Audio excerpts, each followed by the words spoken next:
Gloria al Señor. Muchas gracias nuevamente por dejarme entrar a tu hogar, por compartir contigo. Gracias porque estamos viviendo un tiempo maravilloso y como miembros del cuerpo de Cristo, miembros los unos de los otros, estamos siendo edificados por la palabra que Dios nos está entregando. Yo soy la pastora Corey Gómez de la Iglesia Avance Global. Estamos ubicados en la 12656 de la Gold Road y queremos invitarte, quiero hacerte una invitación muy especial a que compartas con nosotros. Tenemos tiempos maravillosos, estamos teniendo sobre todo tiempos de adoración y tiempos de búsqueda del Señor impresionantes. Yo creo que este año es un año donde necesitamos buscar a Dios como nunca antes. Así que te invito a que puedas visitarnos. Ahí está nuestra página de internet, nuestra página web. Si quieres conocer acerca de nosotros, si quieres conocer sobre nuestros horarios, ahí está en la página, nuestra dirección. Y también está pues nuestro número de teléfono. Queremos compartir contigo durante este tiempo, queremos orar por ti, queremos ministrar sobre tu vida. Así es que toma el número que está allí en pantalla, llámanos porque alguien está esperando para poder ministrarte a ti en este tiempo. Me gustaría sobre todo si te tomaras el tiempo y pudieras entrar a mi página en Facebook y pudieras empezar a seguirme. Cada día pues hay un mensaje, hay una palabra nueva para entregar. Puedes entrar al www.facebook.com/Corey Gómez. Y bueno, como te dije, empecé una nueva serie, estoy hablando acerca de la palabra profética para el 2011. Ha sido muy bueno hasta este día. En el programa de ayer estuve hablando acerca de cómo hemos entrado a un tiempo, proféticamente hablando, donde viene una prueba sobre nuestra visión, pero esa prueba tiene como propósito el llevarnos a la unidad. Y te lo decía, fundamentada en lo que significa el Ayin Aleph o el año 771, que es el año hebreo. 5771. Y el Ayin, explicaba ayer, es literalmente significa ojo y habla de esa capacidad que tenemos para ver, pero también para caminar en esa palabra, en obedecer lo que Dios nos está diciendo. Tiene la implicación o la connotación de tener delante de nosotros opciones, decisiones importantes que tomar. Y la palabra de Dios nos habla acerca de que hay dos caminos, uno ancho, uno cómodo, uno que parece muy lindo pero que lleva a la muerte, y otro que es estrecho, que es difícil, que es incómodo, que no nos gusta, pero produce la vida de Dios. Qué cosa más tremenda, porque justamente una de las enseñanzas que está siendo propagada mucho más en la Iglesia de Cristo ahora es que ser cristiano es sumamente fácil y que nosotros podemos vivir tan cómodamente en un tiempo como este. Sin embargo, encontramos que eso no es una enseñanza bíblica. Sí tenemos la paz que el mundo no puede dar. Sí tenemos el gozo que el mundo no puede dar y que el mundo no puede robar tampoco. Pero no significa, en ninguna parte de la Biblia aparece que ser cristiano es fácil o que no haya un precio que pagar. En ninguna de las partes de la Biblia aparece que la vida cristiana es gratis. Hay un alto precio que pagar. Lo único gratis que tenemos en el Señor es la redención. Y no porque sea gratis de que no valía, sino porque Él pagó el precio. Y simplemente nosotros no tenemos nada que pudiera jamás pagar el precio de la redención. Pero por la salvación necesitamos caminar. Veíamos ayer, entonces, iniciamos un tema tomando como ejemplo a Sansón, y yo te hablaba acerca de que Sansón, un hombre de destino, Sansón, un hombre con propósito, Sansón era un hombre con unción, Sansón era un hombre que conocía quién era, Sansón era un hombre que tenía estrategia, pero Sansón fue un hombre que decidió no poner un freno a sus deseos, y entonces encontramos un final de Sansón triste. Empezamos a estudiar en Jueces capítulo 13. Rápidamente voy a revisar contigo. Te decía que los padres de Sansón, Manoa, es un hombre sumamente interesante porque Manoa significa descanso, significa reposo, significa lugar asignado u hogar. Y una de las cosas que nosotros podemos sacar de aquí, dice que Manoa era de la tribu de Dan, juicio, es que los cumplimientos de las promesas de Dios vienen sobre aquellas personas que han entendido, que han aprendido a descansar, a reposar en el Señor, que saben que cada promesa promesa de Dios y que cada palabra de Dios es un sí y un amén en Cristo, y que no importa las circunstancias, que no importa los problemas, que no importa los conflictos, que no importa lo que yo esté enfrentando en este momento, la palabra que Dios ha traído sobre mi vida es verdad y vendrá a cumplimiento. Y esta es la razón, por esa palabra que ha sido decretada, entonces puedo discernir adecuadamente, puedo diferenciar entre aquello que viene de Dios y aquello que no viene de Dios, entre aquello que produce la vida de Dios y aquello que me roba la vida de Dios. Eso es Manoah. Y te decía que el nombre de la mujer de Manoah, la madre de Sansón, no aparecía en el pasaje de Jueces, pero lo encontramos en Primera de Crónicas 4:3, y dice que su nombre es Hazelelponí y significa sombra, penumbra, objeto opaco, oscurecer, y ella era de la tribu de Judá, que significa celebrado. Y yo te decía que la razón por la cual esta mujer era estéril es porque fue una mujer que había perdido su sentido de destino, había perdido su sentido de propósito. Y muchas personas, y muchos de ustedes que me están escuchando, han sido gente llamados a celebrar, han sido gente llamados a exaltar el nombre del Señor, a proclamar, han sido llamados a traer una verdad del cielo a la tierra. Pero por circunstancias, porque de alguna u otra manera le han creído las mentiras al enemigo, han permitido que sus vidas ahora estén oscurecidas, estén opacadas, no hay luz en ustedes. Pero déjame decirte, si así lo encontramos en la Biblia, se aplicó a la vida de esta mujer, principios que produjeron la vida de Dios también pueden ser esos mismos principios aplicados a tu vida, y vas a ver la vida de Dios de la misma manera que Hazelelponí pudo ser madre, pudo no solamente concebir a Sansón, sino que también pudo tenerlo entre sus brazos y hacer que ese niño creciera en el propósito de Dios. De la misma manera que tú has sido llamado, independientemente que no hayas visto los frutos, este es un tiempo para que Dios produzca en ti los frutos. ¿Qué hizo la diferencia? Que esta mujer se encontró un día con el ángel del Señor, que no era otra persona sino Jesucristo mismo. Su nombre era Admirable. Estuvimos viendo que Sansón, su nombre encerraba el destino de este muchacho.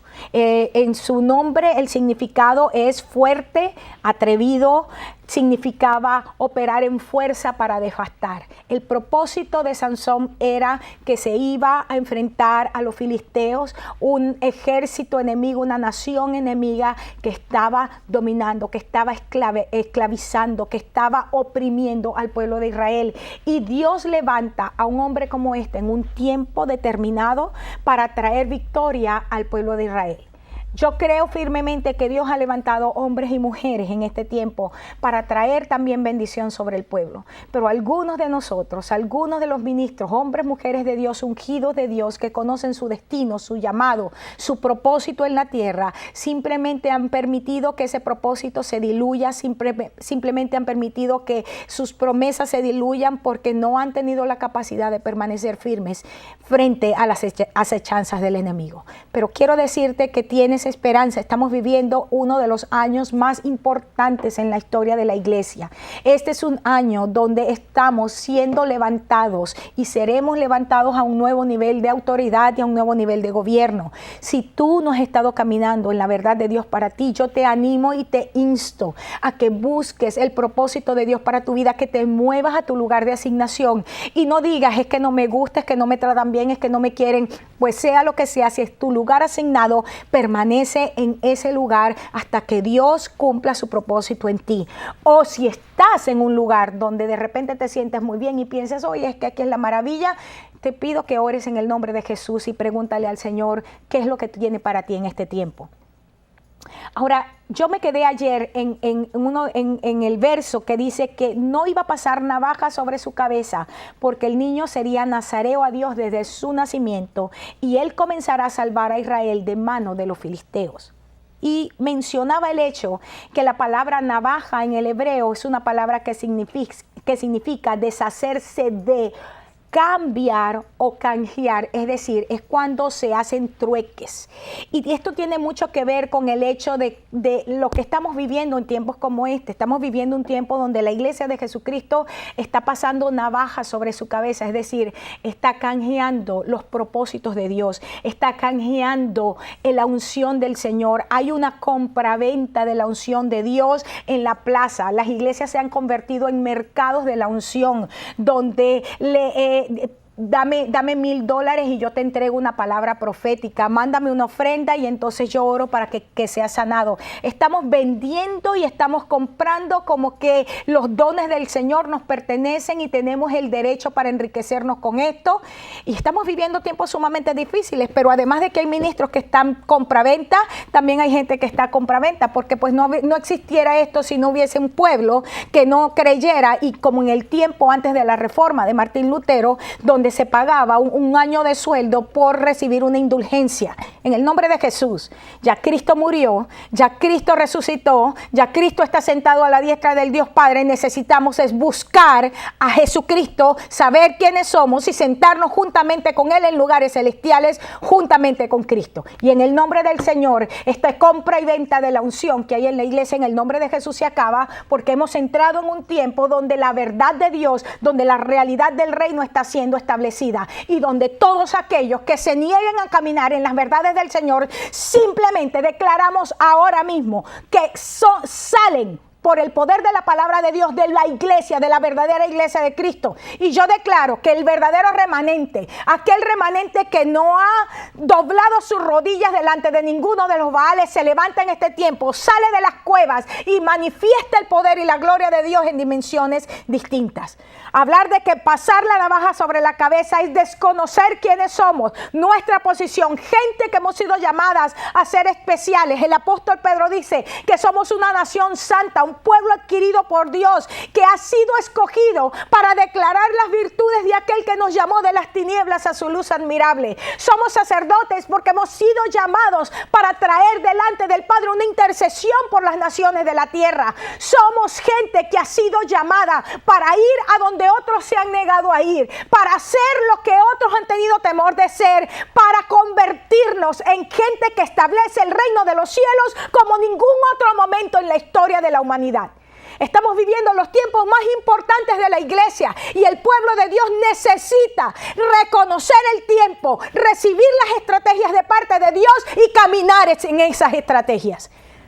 Cuando tú solamente estás interesado en escuchar una palabra profética, cuando solamente estás interesado en escuchar una palabra que simplemente traiga confort a tu corazón, pero no caminas en ella, simplemente estás utilizando a los profetas y la palabra profética como que fueran brujos o adivinos. Y en el nombre de Jesús esto se corta en el pueblo de Dios. Ahora mismo en el nombre de Jesús.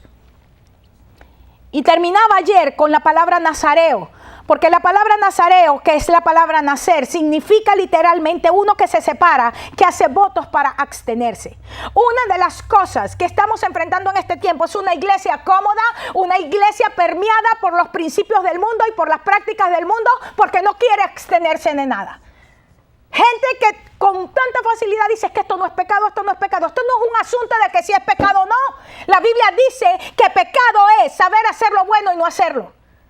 Tan simple como eso. En el nombre de Jesús sube. En el nombre de Jesús camina como maduro y deja de pensar, es que puedo hacer esto porque no es pecado. Y por eso vemos entonces a los músicos de nuestra iglesia, a los que se llaman adoradores, a los que más discos venden, metidos en las discotecas de la ciudad, y cuando hacen sus fiestas privadas, entonces el licor y el alcohol corre como que fuera agua. Pues en el nombre de Jesús esto se acaba. En el nombre de Jesús esto se acaba, porque entonces vienen a ofrecer fuego, incienso extraño en el pueblo de Dios, y por eso es que hay muerte. Pero en el nombre de Jesús esto se acaba.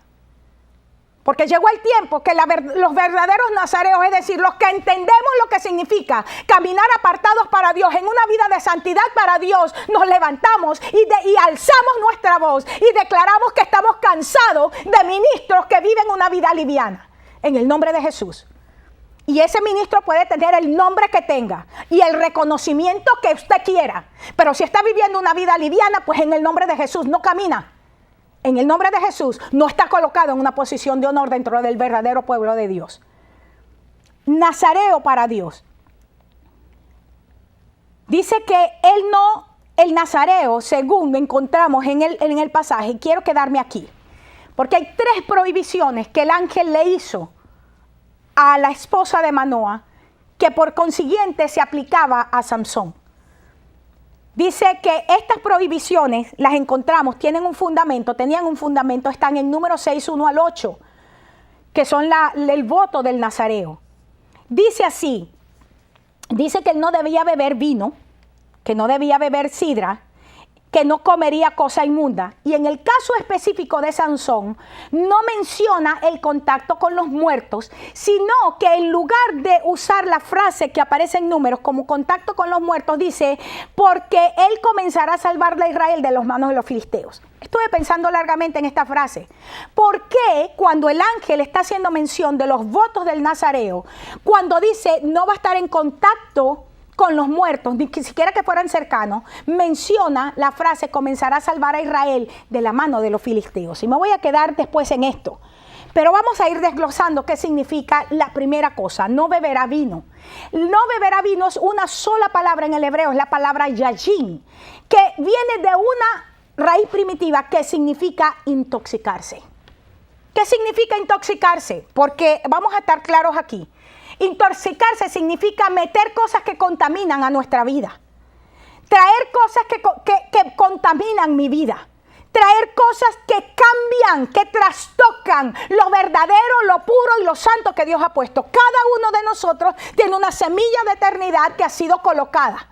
Dios ha sembrado una semilla de eternidad en nosotros. Dios ha colocado su misma imagen y su misma semejanza en nosotros. Y cuando nosotros venimos y traemos cosas externas, nos estamos intoxicando.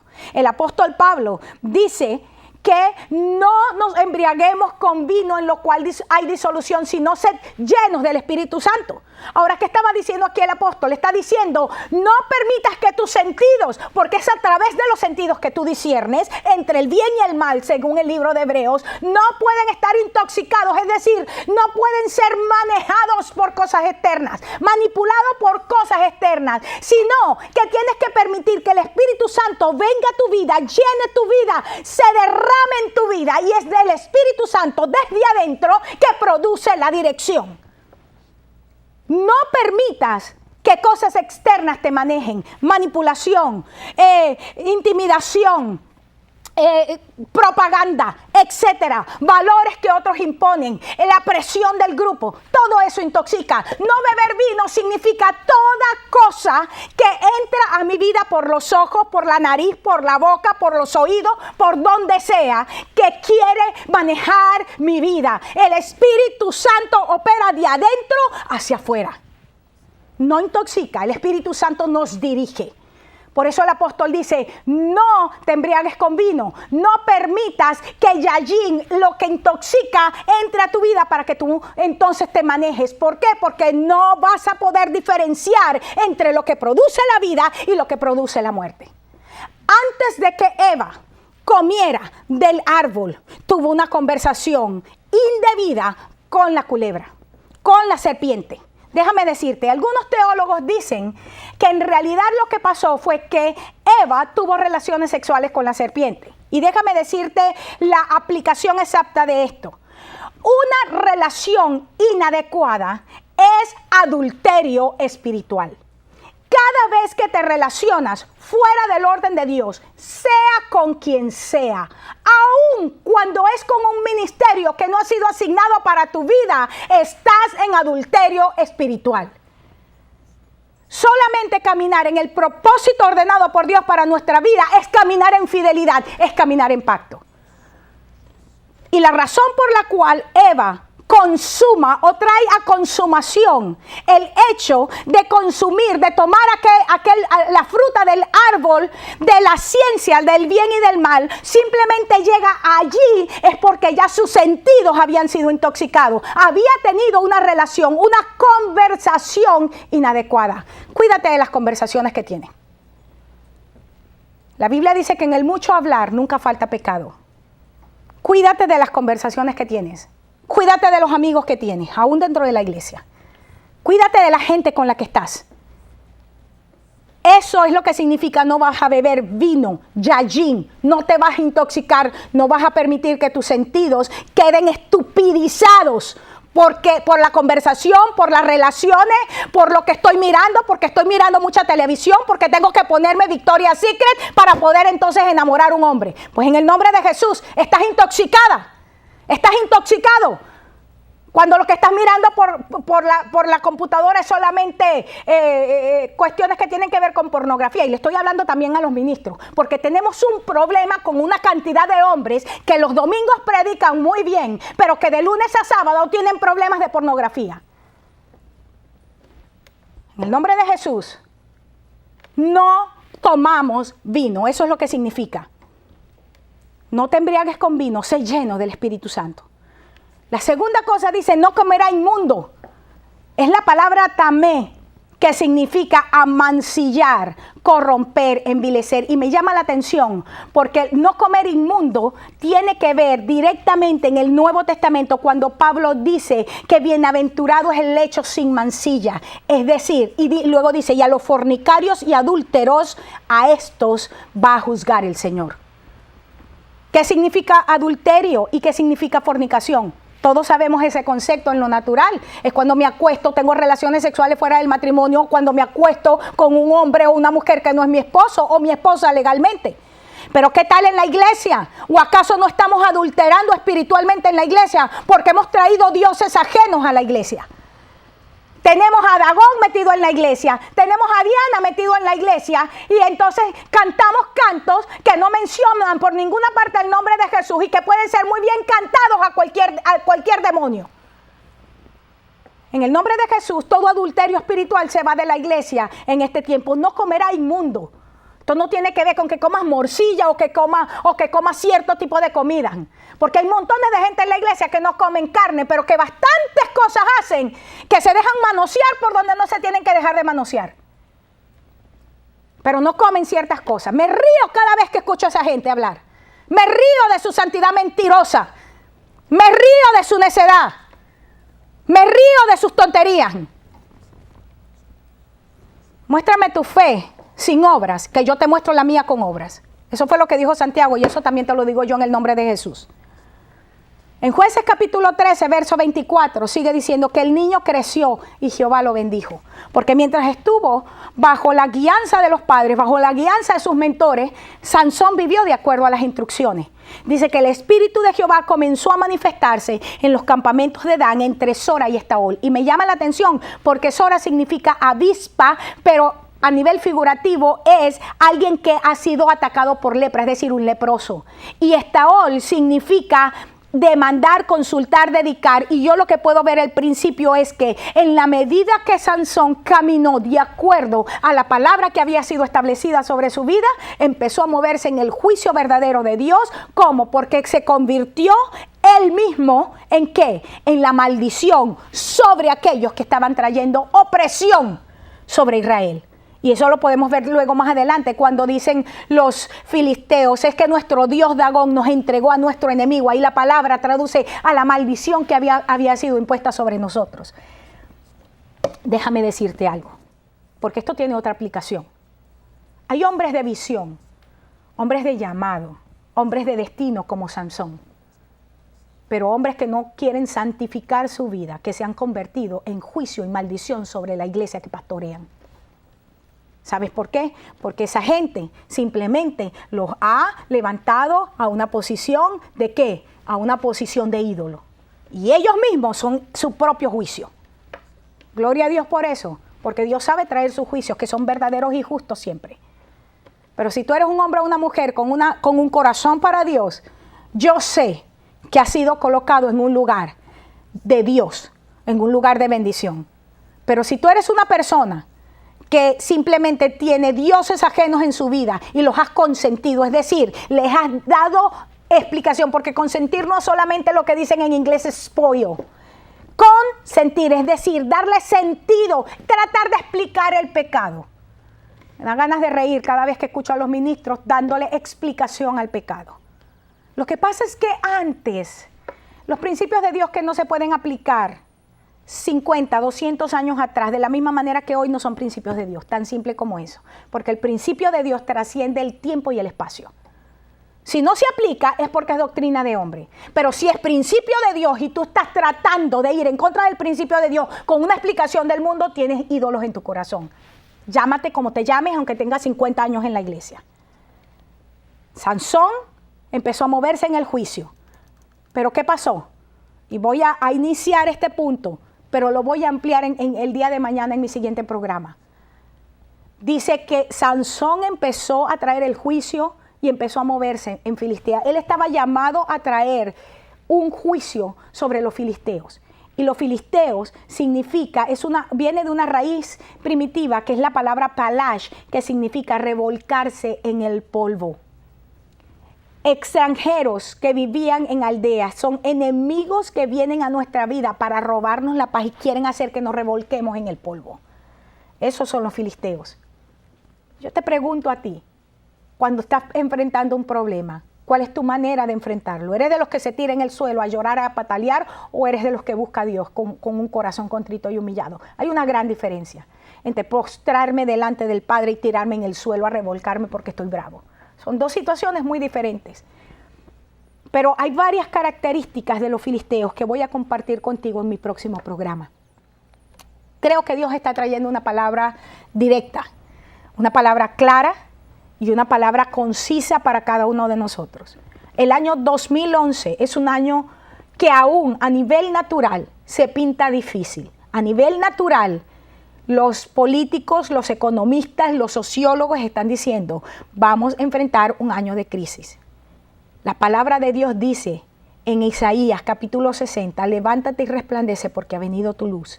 La gloria de Jehová ha nacido sobre ti, porque he aquí que tinieblas cubrirán la tierra, porque he aquí que el año 2011 tiene lugar. Ponle eso allí. Dice, pero sobre ti amanecerá Jehová. Si tú eres un hombre o una mujer que puede levantarse en este tiempo en la gloria del Señor, déjame decirte, aunque tinieblas cubran la tierra, aunque densas nubes llenen todos los ámbitos de la vida del ser humano, sobre ti amanecerá Jehová y sobre ti será vista tu gloria. Ahí está nuestro número de teléfono. Quiero que nos llames porque estamos esperando para orar por ti. Esta palabra tiene que producir cambios en tu vida. Esta palabra es para que la vida de Dios se produzca en tu vida y para que en medio de las circunstancias puedas resplandecer como sol de mediodía. Te bendigo, hermano. Te bendigo, hermana. Declaro en el nombre de Jesús que tu vida es usada en este tiempo de una manera especial. Conoces tu propósito, tu destino y tu llamado, pero decides caminar como nazareo para Dios. Te espero en mi próximo programa. Quiero que acceses mi página en el internet www.globaladvancedchurch.org para que conozcas de nosotros, o entra en mi página en Facebook www.facebook.com/Corey Gómez. Te bendigo y te espero en mi próximo programa. Dios te bendiga.